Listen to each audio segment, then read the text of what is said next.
the working class rising up. This is the ruling class punching down. My day, bigger your day. First rule of gladiator school, bro. Don't punch down. Charging into a goblin. Hail Trump! The threat from outside forces is far less sinister, dangerous, and grave than the threat from within. Control your own body. We will root out the communists, Marxists, fascists, and the radical left thugs that live like vermin within the confines of our country. We can fight the entire grinding system. Nobody can. But together, everybody can. I did nothing wrong.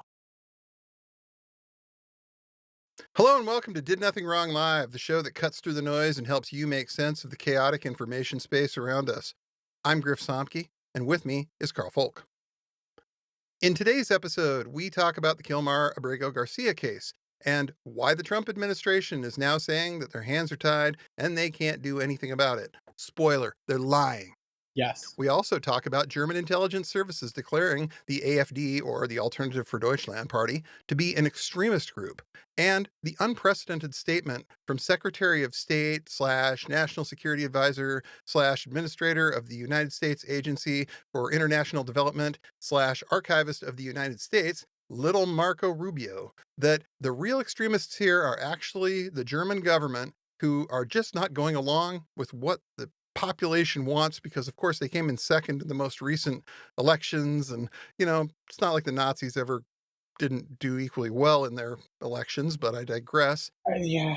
Finally, we'll talk about longtime friend of the pod Darren Beatty making an enemies list in his new capacity with the State Department. Thanks again for your support. Keep listening to learn more, and remember, we need you to smash those like and subscribe buttons. Well, folks, the sad saga of Kilmar Abrego Garcia continues.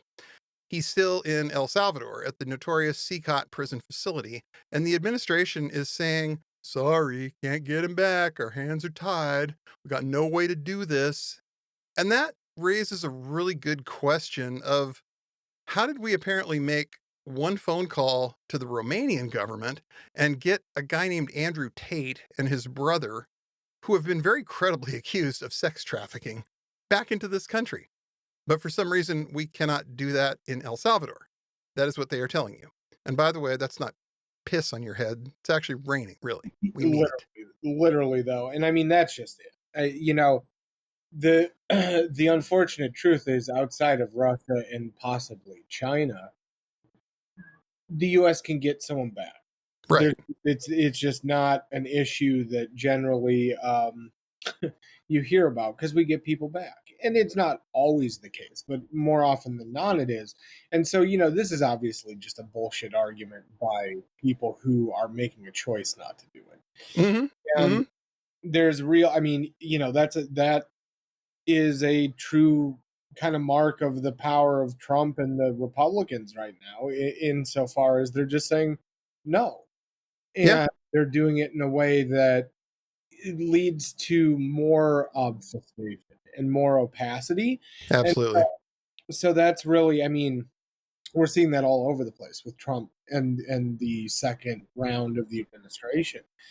And so, I don't think this is kind of out of left field, but we're getting into a territory where, people in a functioning judicial environment, people start going to jail. Yeah. Mm-hmm. And that's what needs to start happening. Yes. And this is really frustrating because it's become pretty apparent that Kilmar Abrego Garcia may not be a nice person. He's got some stuff in his past that ain't great. But that doesn't have anything to do with the current situation. Right. And Senator Van Hollen made that point when he was down there visiting his constituents, saying, I'm not defending the man, I'm defending his rights. Yes. And this is apparently what they're going to use now. Every time they want to violate somebody's constitutional rights, they're just going to go through that person's life with a fine-tooth comb, find anything slightly untoward, and then announce that that's why this person's being persecuted. That's why this person doesn't deserve to be treated in accordance with their constitutional rights. Absolutely. And that is a really scary road to start down. Yeah. Because now you're seeing people with speeding tickets ended up in ICE custody. You're seeing children that are American citizens that are being treated for cancer being rounded up. Yep. And that's okay because their parents were undocumented. And it makes a lot more sense when you realize that these people just straight up want to do away with birthright citizenshiip. They've said that. Yes. But there's a way to do that if that's what you're trying to do. And it's called repealing the 14th Amendment, not just ignoring it. And let's talk for 1 second about why the 14th Amendment exists. Yes. The 14th Amendment was to clarify that people who happen to be of African descent are actually citizens of this country, came along during slavery. And part of the way that they were able to justify slavery was to argue that these people weren't citizens and therefore didn't have rights. So that's what you want to go back to. You can think what you want about this, but that's what you're advocating for when you say we want to end birthright citizenship. Why did we have birthright citizenship in the first place? Because we wanted to make it clear it wasn't okay to enslave other human beings. Right. Right. Well, I mean, that's just it, right? Like, this goes to something we've talked about across a number of the episodes this spring, which is just like, this is the social construction of whiteness, right? And also the true face of what white power looks like in practice, right? Like, this is exactly what some of the most extreme voices in the white power movement have been pushing for decades. Yeah. And so this is kind of a realignment to a previous, mode for America, and a deeply authoritarian party doing it. Yeah. And so when you have something like the 14th Amendment, which does get in the way of a number of the, of the goals of this movement, they're either going to have to remove it fully through the mechanism that you described, right? Yeah, like, repeal the amendment, get a 3/4 majority of the states to sign off on it. It's a complicated process. I don't blame you for not wanting to deal with it. Exactly. Right. There's a right way and a wrong way. Yeah. Or you do it in this way, which is the way that in a traditional functioning judicial and democratic state, everyone goes to jail for contempt. Yes. And, I think we're going to see more showdowns, right? At different places between the courts and Trump. And we're starting to see more of it already. But we're also probably going to see a push by both Trump and, kind of his influencers, for lack of a better word, for the movement, really starting to push either just full on breaking, walking away from the judicial system, or liquidating parts of it. And they've brought up liquidating parts of the federal judiciary, a couple times now as things have gotten moving. But I think we'll probably start to see a real push. And it kind of goes part and parcel with Trump and the administration now threatening Tony Evers and other Democratic governors with ICE and being arrested in the same way that they arrested the judge. This is all a key part of the breaking and then remaking of the judicial system and law enforcement, right? And it's retasking them to do exactly what the 14th Amendment and other things have been put in place to stop. Right. And so, it's kind of a return to historic norms, but also a deeply authoritarian place. Not the good historic norms either. I mean, these are the historic norms that we've literally fought a civil war to get away from. Yep. These are the historic norms that we've had to try and just dig out over the years. And we finally managed to make some progress towards the idea of we're not going to treat this group of people like subhuman cattle anymore. Yeah. And now they want to go back and say, no, we didn't mean any of that. And when you want to talk about what exactly the phrase white nationalist means in the year 2025, well, folks, this is it. Yeah. They want a white nation.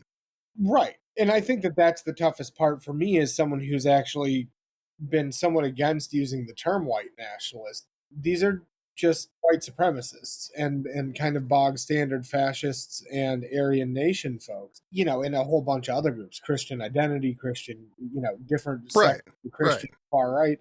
But like realistically, they're all fascists. Oh, so absolutely. That was always one of my gripes. But the reality is this is what they've been saying they wanted for a decade plus publicly. Yep. Multiple decades privately. And they, are now at a point where they're able to remake certain things, fundamentally break others. And we have to get very comfortable with the fact that this is how this is going to operate for a little bit, and really get to the point where we start acting to do what we can as the population to stop it, because they are Right. to continue this march as fast and as hard as they can. Well, and the nice thing about where we're at right now is it seems like we finally hit a tipping point where Trump's approval rating keeps dropping. And one of the things that's dragging him down the worst is this immigration policy. The Yes. idea that we're going to just start deporting people and deporting them wholesale. And the numbers are really starting to bear out the idea that he is not on the side of the majority of anybody on this. And I think that's a huge driver for what's getting people out in the streets right now to protest, because we're seeing more and more people being upset and realizing, hey, this could be you. This could be you next. This could be your neighbors. This could be, it's hitting close enough to home for a lot of people for them to actually get off their ass and get out there, which is great. If that's what it takes to get you out there, that's great, because at this point you need to be out there and you need to consider staying out there for a while. We need to start considering, in my opinion anyway, some occupy tactics as far as getting out there and not leaving in some cases. And I think that's going to get easier to pull off the closer we get to summer. The weather gets better. More people are going to end up losing their jobs over all of this. And at some point, we're going to end up with a critical mass of people who might be inclined to sit in the streets and wait it out. One of the things that really, I think, is, apparent is people want action. And that's both good and bad.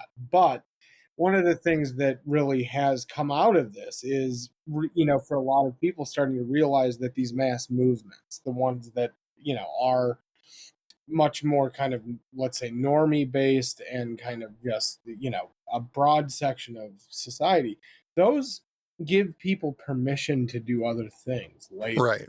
And the more actions they take part of, the more likely they are to be part of some kind of direct action or other protest later, because they become comfortable with it. Mm-hmm. And that is my hope as well, is people really do take what happened yesterday with May Day, with what's happened the previous 2 or 3 weeks with large scale protests, that people become more comfortable, because this is both what we have to be doing, but also this is how real change actually happens. It's not through institutional orders and the government suddenly making a huge change. It's by millions of people being in the streets and doing it all consistently. The time. And the diversity of tactics we've talked about, need to include Occupy style tactics. They need to include more direct actions that people may be less comfortable with now, but will become more so. Yeah. And, that goes the same with mutual aid and helping the communities that we are part of and build going forward with real, material help.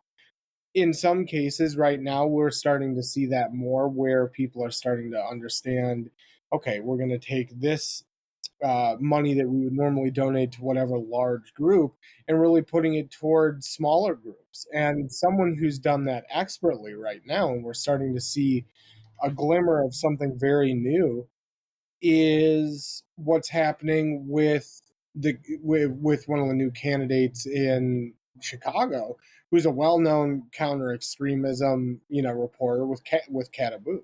Oh, right. Yes. What she's doing right now, I mean, truly, what came out tonight just before we recorded, is just another step in a line of really doing stuff in a way that is totally different, but also really gives people steps to change their community, not just through elective politics, but through direct action and mutual aid. And what she's doing is so they're announcing a high school public service grant program. And it uses the resources that she's gotten from the community donating to her. And basically it's developing a platform, volunteers, and a project system to help the communities where this money's going. And that's the kind of thing that we need to really get on board with going forward with these mass movements, is not fundraising for something like the DNC or for, the DNCC or these other, Right. but really fundraising for the people who need it, the communities who know them best and can get the money to where it goes. And the more we do that, the more chance we have to build resilience Right. into the pushback that's going to be more and more necessary going forward. There are a lot of resources out there that have been put out previously and new stuff coming out all the time on how to do this in different ways. I think we've both independently read and talked about, but never really on the show in a big way, like Let This Radicalize You by Kelly Hayes Right. and so it's just, there are things like that. Shane Burley's work. There's some really great people out there right now talking about how we can turn this into something that truly restructures the country in a way that fundamentally works for us, and not Yes. for the people who right now have control on both sides at the highest levels, which is the wealthy and those who have a motive to push us towards an even more extreme white wealth moment. Yes. And a lot of the folks that are out there right now that are doing this have a whole lot of good reasons, a lot of them financial, to do it. Yes. But we're finally at a point where we're looking at, according to very recent CNN poll here, 52% of all Americans agree that this has gone too far. Yeah. That's up from 45% in February, who, at that point, 39% thought, oh, it's been about right. Now Yep. that's down to 33%. And even the number of people who think this hasn't gone far enough has dropped from 16% to 14% from February to April. Yeah. And, his approval rating, that's the best approval rating he's got. And it's not great. No. Everything else, the economy, we've got people freaking out about the lack of container ships in the ports. Yeah. We've got video game manufacturers saying, hey, guess what? Your Xbox is going to cost more. Games are going to be $80 this holiday season. I'll bet the Yeah. Gamergate crowd never thought they were going to see Trump take Xbox.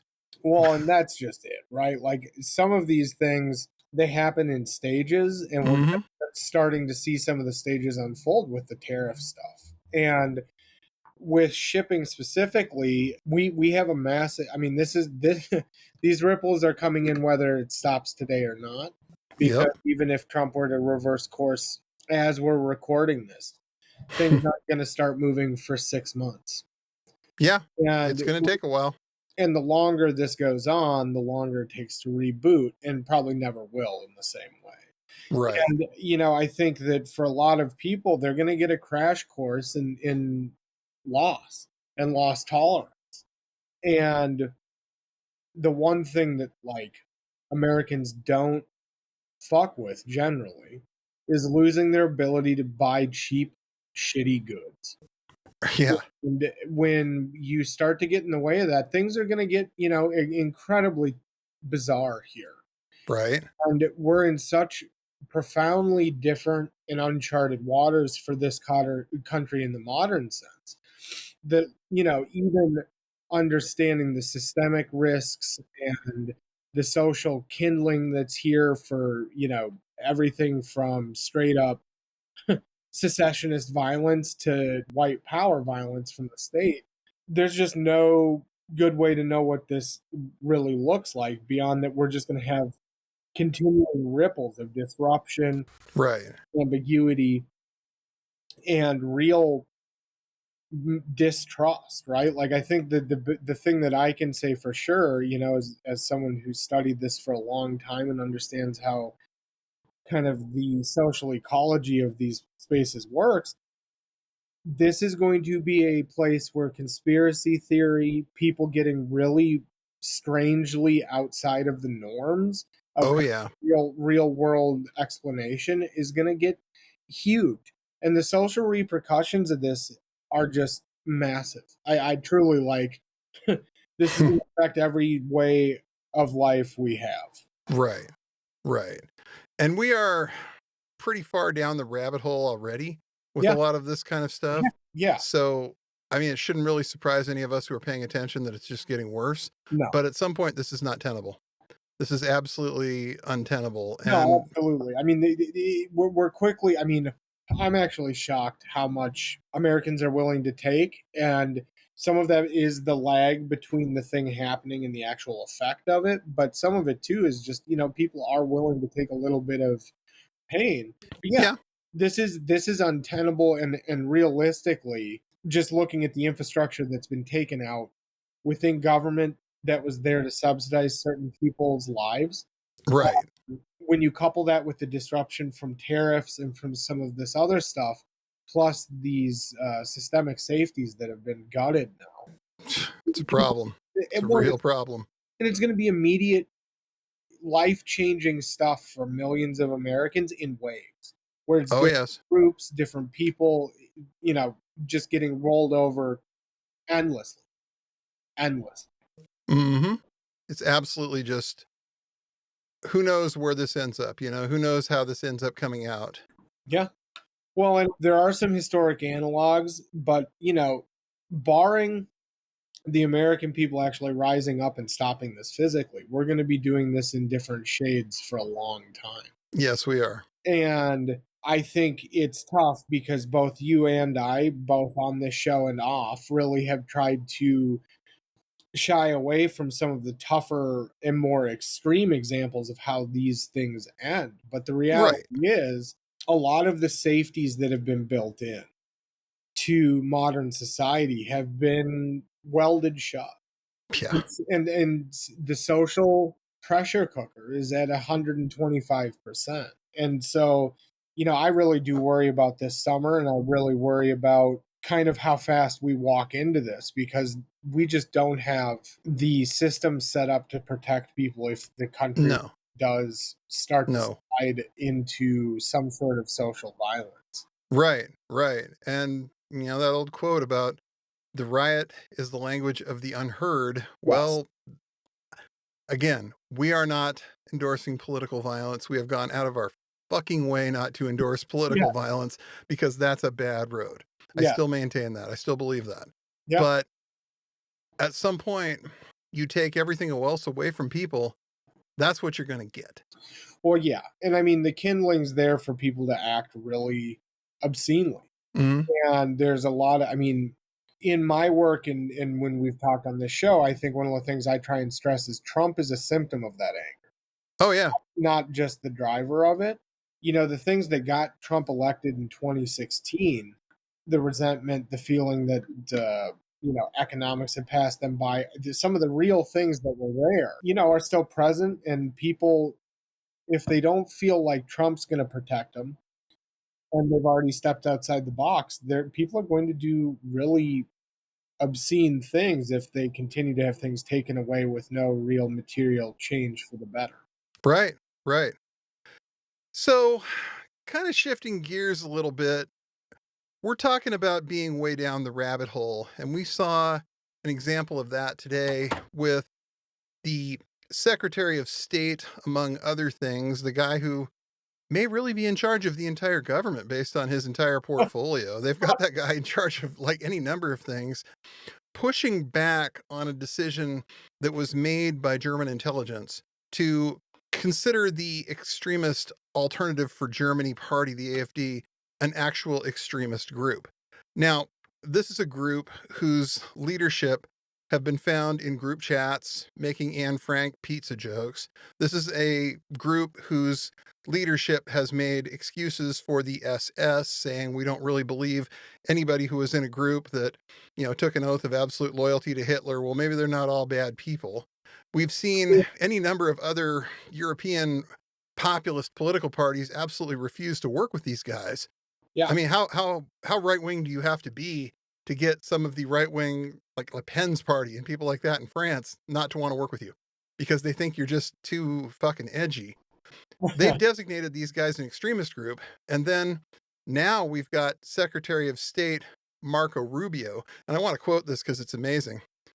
Germany just gave its spy agency new powers to surveil the opposition. That's not democracy. It's tyranny in disguise. What's truly extremist is not the popular AfD, which took second in the recent election, but rather the establishment's deadly open border immigration policies that the AfD opposes. Germany should reverse course.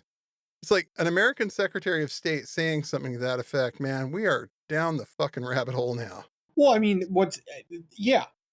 literally, you out of anyone would know as well as I do. Like, can you tell me the difference between that and an argument in, let's say, an Identity Europa video from 5 years ago? Yeah. No, that's what he's saying. Yeah, and that's from Rubio, right? And so, like, I think people need to be very clear. Like, AfD, I have had experience dealing with AfD members in different online capacities, whether that's infiltrating their networks or right with them just in social media. They're fucking Nazis. They are. Like, there's no other way to put it. They're Nazis, and they are very proud of that. And there's no real debate within their group.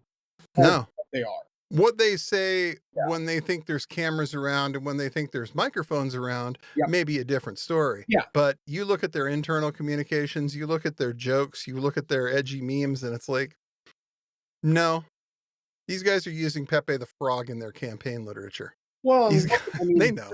Yeah, they know exactly what they are. And if you look at some of the reporting from even 5 years ago or before, they celebrate what they are. They celebrate the fact that they're Nazis. They celebrate that it's kind of, subversive in Germany. We as a Nazi. Like, it's not, like, this is not a very well-maintained, plausibly deniable thing. And for Marco Rubio, this is just kind of illuminating the way that their rhetoric and their propaganda works, right? Like, we're seeing how the sausage get made a bit. And I think that's actually been one of the things that I've been watching the most, is looking how the transnational far right is signaling to each other and how much the U.S. is leading that, but also just kind of boosting certain signals and in some places creating their own. Right. This is the broader picture of that network now. And they're helping. Yeah. Rubio is definitely helping to launder this narrative. And it was good to see the German government pushing back on this. German government, their foreign office responded. Can you believe all this happens on Twitter? This is amazing. Yeah. Full stop. That is a middle finger and also a look. Cut and print. Yeah, literally just a look. We've done this before. Shut the fuck up. Yeah. Message, right? We know where this leads. We know what you're going to get. It's not. Yeah, I mean, massive kudos to Germany on that one, because truly, like, for them to come out and say it is actually really powerful. And I think, the most infuriating thing for me is this is stuff that needed to happen a decade ago. This is not known about everyone from the AfD to Le Pen, and about the Republicans, and about Modi, and about Bolsonaro, and about all of these people. It's been a known commodity for almost 20 years. And so it's good, but it's also, this is, people who are scared shitless. And the Republicans here, I think, are also scared shitless, ironically, because they know how untenable and weak they actually are. And if they don't have key allies, if they don't have key allies like Germany or Britain or France or Canada, or we can keep going through the list. Oh, we can. They're truly fucked. And so seeing what we saw in Canada this week, where Carney won and did so in a way that was fucking humiliating for the Canadian fascist, which is the best kind of way. It just says how deeply unpopular this is and how much Trump actually hurts them. Right. Because a year ago, Pierre Poilievre had this thing in the bag. Yeah. This was a foregone conclusion that the Conservatives were going to win huge in Canada. And what happened? 3 months ago, it was pulled out to the point where he was going to win by massive margins. And Trump opened his mouth. Trump had to go and open his mouth and Well, had to go and start putting tariffs on Canada. I mean, we have no better ally. We have no better friend. We never have. well, and the threats to sovereignty, like that's the one that still seems to have pulled the highest, is just in the Canadian election, is this threat that Trump posed their sovereignty. Yeah. We keep running into this, where the reality is most people in the countries that these franchise fascist operations are trying to take over in are deeply against it. And the US is as well, right? We got hit by a wave of propaganda that's still, truly mind numbing to think about. But, that's going to change here too. And when you start to see this thing like we're seeing with Rubio and the AFD, even people who are kind of like sidelong to this are Right. starting to notice how many times the fucking Nazis get defended. Yeah. And Yeah. that's It's hard not to. Yeah. I mean, well, and at some point, if for the Republicans, their counter narrative actually doesn't work against this because you're just seeing it. So, like, Nope. when your whole thing is, well, yeah, we want them to win. If people find out who these people are, why do you want them to win? Becomes a real question that has how. Well, what are you after that you think this is a good idea? Exactly. What are your values? Yep. I mean, which values do you share with these guys? Exactly. Do you hate immigration that much that you're prepared to go to the extreme of being a neo-Nazi about it? Because they are.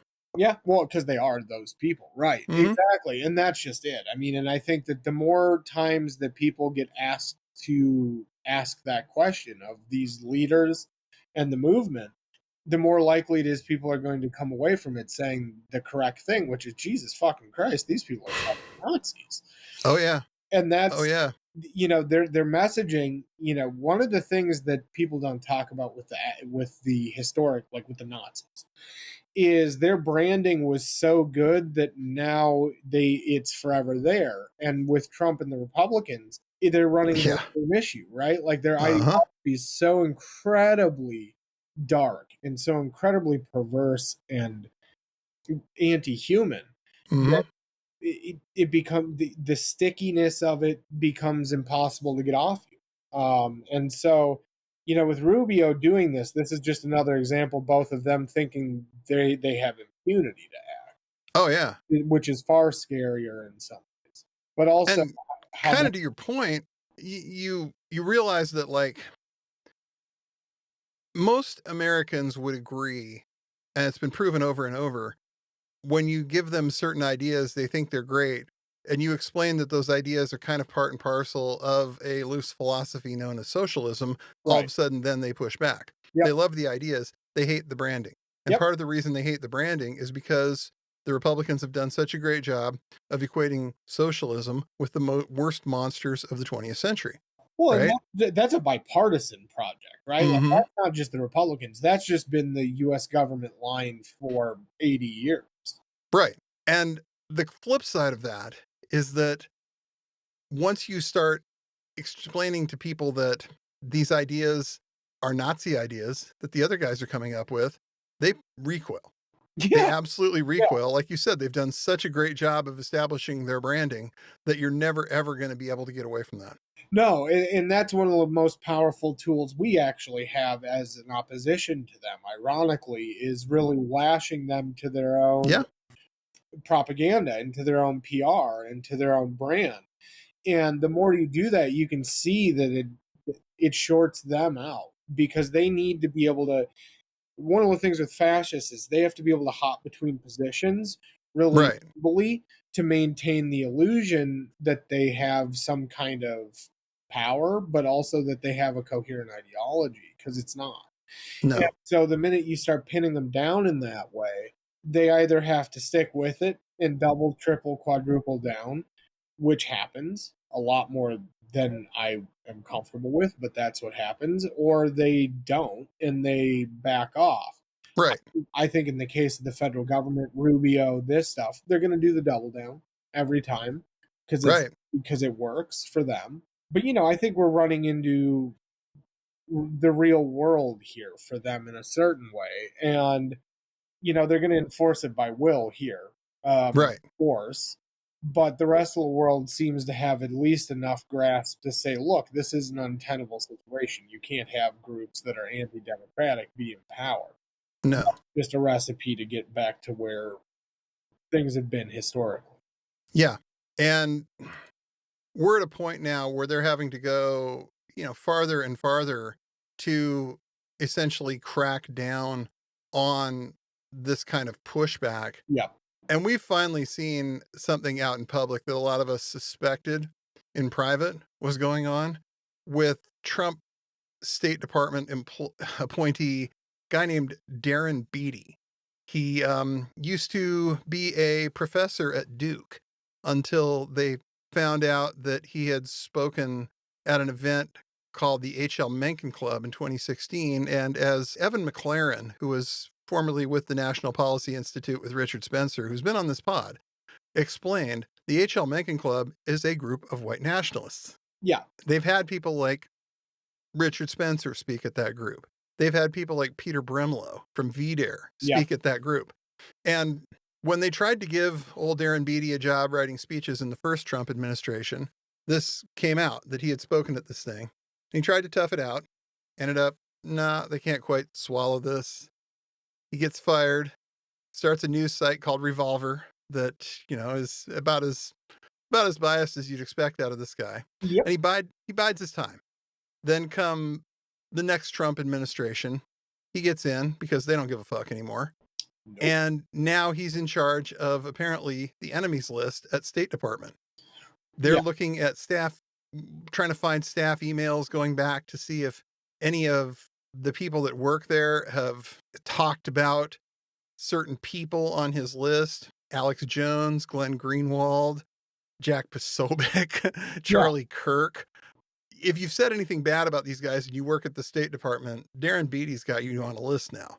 Well, and I mean, it looks to be, I think the more chilling part is that it's also looking at journalists, right? Mm-hmm. So yeah, this is going to be the Twitter files from the federal government. And I think, this is probably the most authoritarian thing we've seen, just in an unvarnished, like, fuck you, this is how this is now. Mm-hmm. Absolutely. In certain ways. But yeah, I mean, we both know people who are on this list, right? Yeah. We personally know people who are going to now be targeted with the full federal government. Yes. I mean, they're talking about going through staff emails and all this, but realistically, this is a HUAC style witch hunt. It absolutely is. I mean, this is the kind of thing authoritarians do, whether it's, Joseph McCarthy or Joseph Stalin. Oh, yeah. This is the same fucking thing. No, they go through, they find people who have said bad things about the powers that be and make them disappear. Well, yeah, exactly. And I mean, they're branding this again in the most authoritarian and spooky way possible, right? Like calling it, saying that this is going to, quote, rebuild trust with the American public, end quote, is the kind of shit you say if you're about to do mock trials. And that's what this has the feeling of. And the way, I mean, alone, this is incredibly troubling. Like at a level that really, as someone who's done this as long as I have, and with the background in sociology, looking at this is as scary as it gets. This is part of a larger thing they're doing that we're getting a pretty good front row seat to, in the form of these comprehensive databases and lists.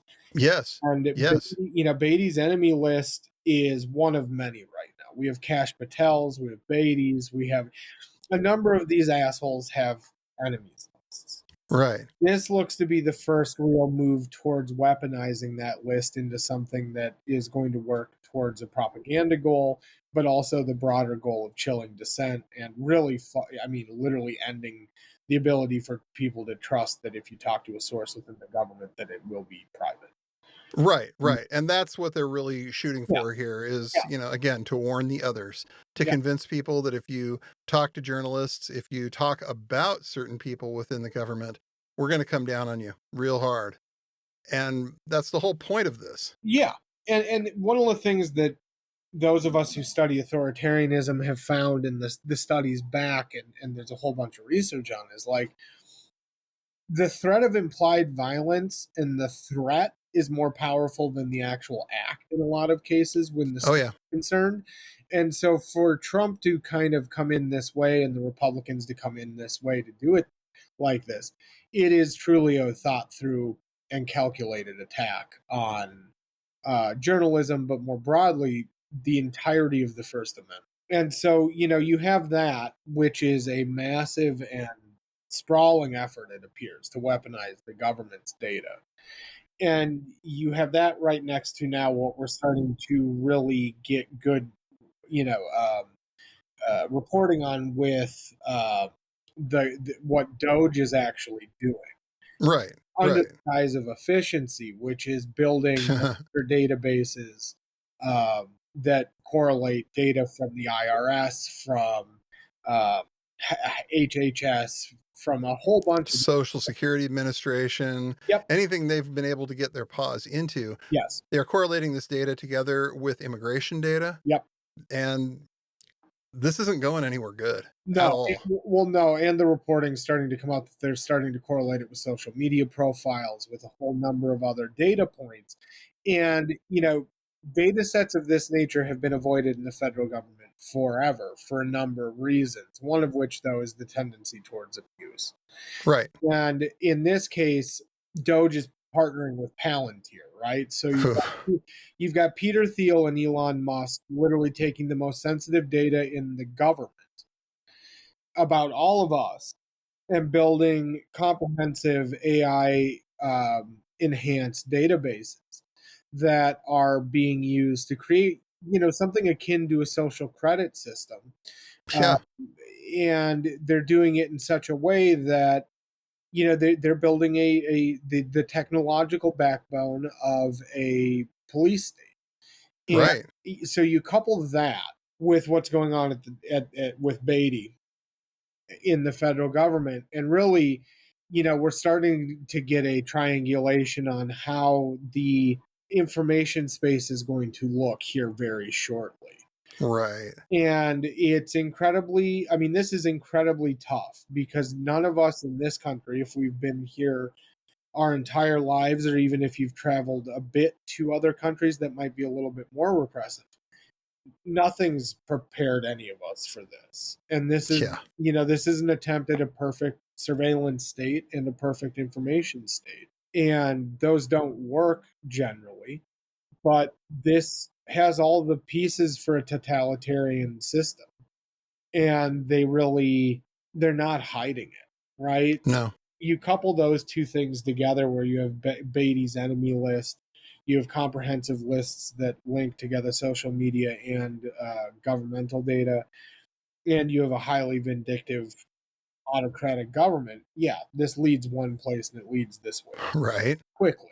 And the real issue on top of all of this is what they've said is their selection criteria for certain things is going to be done by AI that they've trained. Yes. AI literally can't reason its way out of a fucking paper bag or out of certain not at all. arguments. And so if we really, for a lot of people, like, your life will be upended and in some cases ended by an AI algorithm that's been designed by the same fascists that took over government illegally. Right. Right. And you're looking at stuff like Clearview AI, stuff that they've got tools to identify any face that they see on a social media platform, any face that they see on a surveillance tape from pretty much anywhere. And when you know that platforms like Clearview AI were started by guys like Chuck Johnson, literal fucking Nazis, white nationalists. Yeah, and Nazis, literally. Yeah. Chuck is a Holocaust denier. Chuck has done this. Yeah. And this is the guy who started this particular business. This is a guy who's big in genetics. Ask him why. What would you want a genetics company for, Chuckles? I mean, it's a little frightening. Yeah, no, I mean, that's just it. Like, there's a huge part of the new right that no one, including experts in the subject, have talked about publicly because they are too scared. Yeah. And, the reality is this is a group that literally is trying to build the future for them and them alone.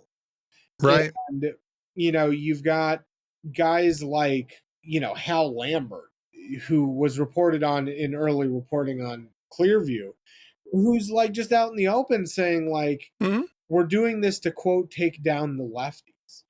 And Yeah. and the quote communist academic left. And this is a guy who helped design Clearview.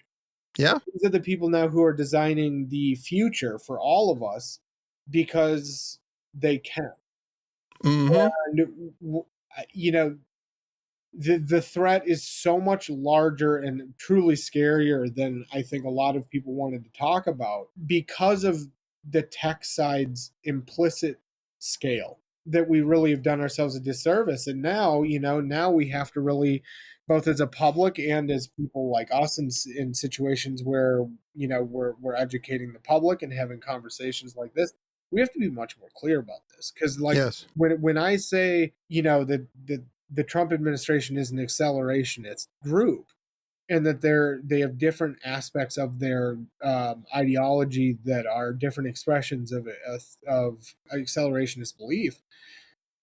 That's just the reality, like Yeah. Make America Healthy Again is a core part of a whole bunch of different accelerationist belief structures. And the new right and the neo-reactionary side of the new right, truly most of their ideology is based around ideas of rebuilding society from the ashes of democracy. Right. Which And is exactly what the accelerationists want. right. And so like I think a lot of people really are going to have to get comfortable, and we're going to have to take people on a little walk here coming up over Hmm. a few weeks and months into what that actually means in practice, because I think a lot of people right now don't see the bigger picture. And so in the first 100 days it's not always easy to.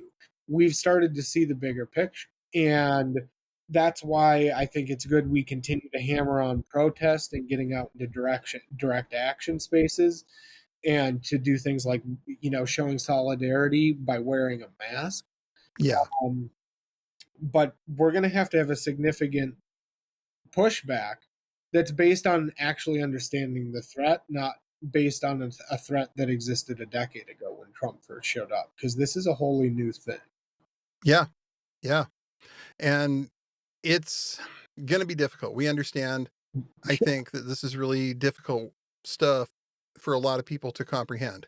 Yeah. And I freely admit that there are times that, even as cynical as I am about some of this, I look at it and I'm kind of like, I cannot believe we're here. I can't believe we ended up in this. All the time. I get it. I mean, one of my favorite bands, and a lot of people's favorite bands that grew up listening to punk rock, is a band from Canada called Propagandhi. And they yesterday canceled their entire American summer tour. And Yep. if you've heard their lyrics, there's probably a pretty good reason these guys figured they were going to end up gulagged as a result of this. And it's just this absolute chilling effect of people feeling like they can't express this kind of stuff. And when the people who've been, politically mouthy since 1993 on these issues are now starting to say, maybe we don't really want to go there at this point, it's pretty clear that we are in a real bad place. And it's going to take a certain amount of adjustment for people to get their head around that. Yeah. The idea that we're here.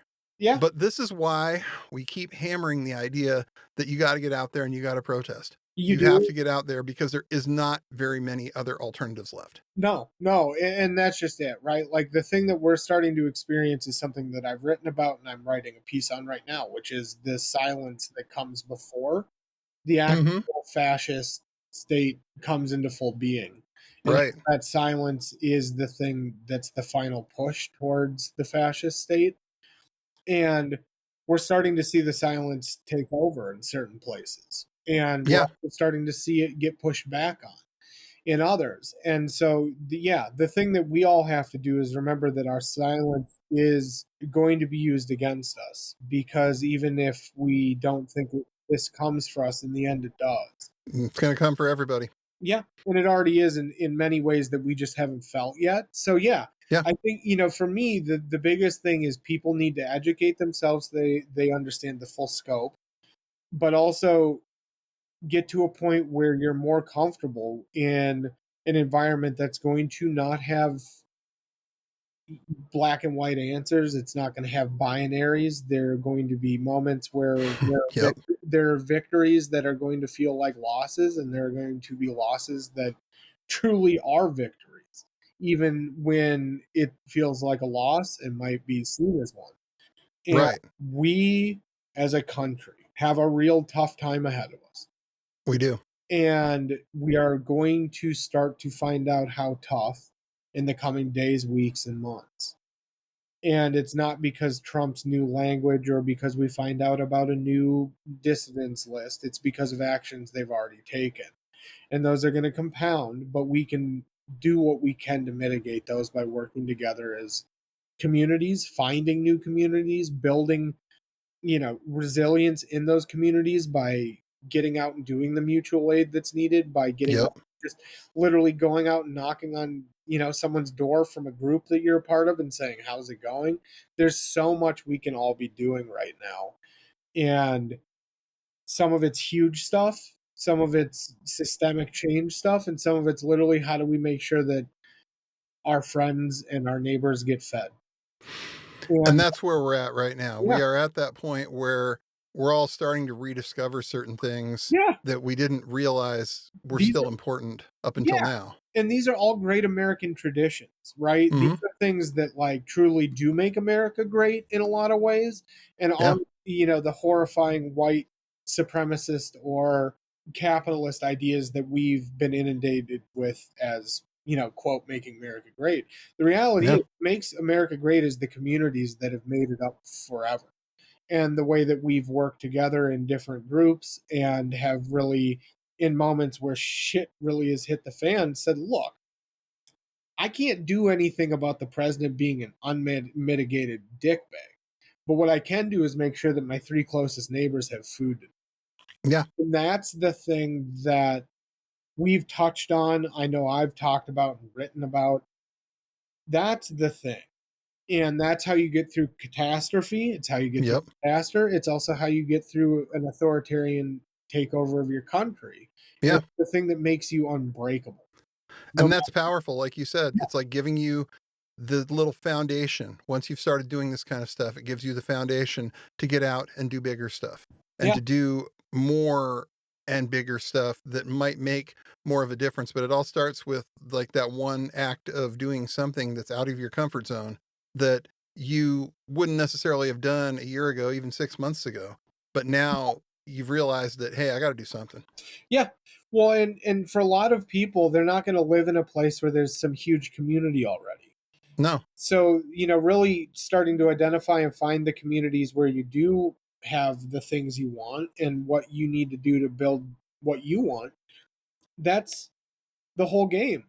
And Mhm. if you figure that stuff out, you can start to navigate the other parts of it really much more, in a straightforward way, because it's not new anymore. It's just Right. what you're doing. And there are great resources. Like I said, Let This Radicalize You is great. Anything by Shane Burley is great. There are a number of names, and we can put them in And we will. this week's list. But there's a whole bunch you can be doing that doesn't look like a political act, especially if you're someone who's not comfortable with more extreme, let's say, direct action stuff. Sure. There's so much in between the mass protest that is really just an onboarding event and something that's much more direct action oriented.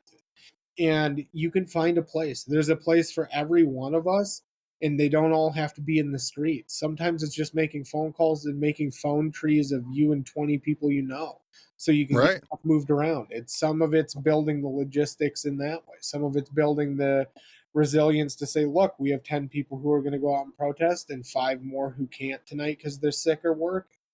And just figuring out how many tasks you can take on, which ones you can, and really, work within the constraints of being you. You can't do more than you can do. Right. And the nice thing about it all now is that there's a lot of other people who are in the same spot as you. Yeah. There's a There- lot of people who are new to this kind of stuff. There's Yep. a lot of people who are new to actually going out and doing it. And you can take comfort in that you're not the only noob on the block. Oh hell no, and that's going to increasingly be true. The majority of people who are going to come into this have never done this before in any way. Right. Most people, up until recently, for better or worse, haven't had to think about it. Now, this is one step in a bunch that people are Yep. going to be forced to make. But we got to make it. And yeah, That's where we're at. and most people are already. They don't know it. It's just in small acts that they're taking every day. And, Right. You know, and that's what most of this actually looks like. It doesn't look like grand acts of like, you know, flags out and flares burning and 1,000 people in the street. It's very much more, I'm carrying groceries to these people who I know need it, or I'm taking these people's laundry to the laundromat to do laundry. Or, Right. you know, whatever it is, there's so much more to it than just the thing that we think of when we see protest. The journey of 1,000 miles starts with a single step and all that. Yep, And exactly. it's true. You Yeah. just got to start. Yeah. Start working on it. Start doing it. And Exactly. then the rest sort of takes care of itself at that point. Becomes muscle memory. Mm-hmm.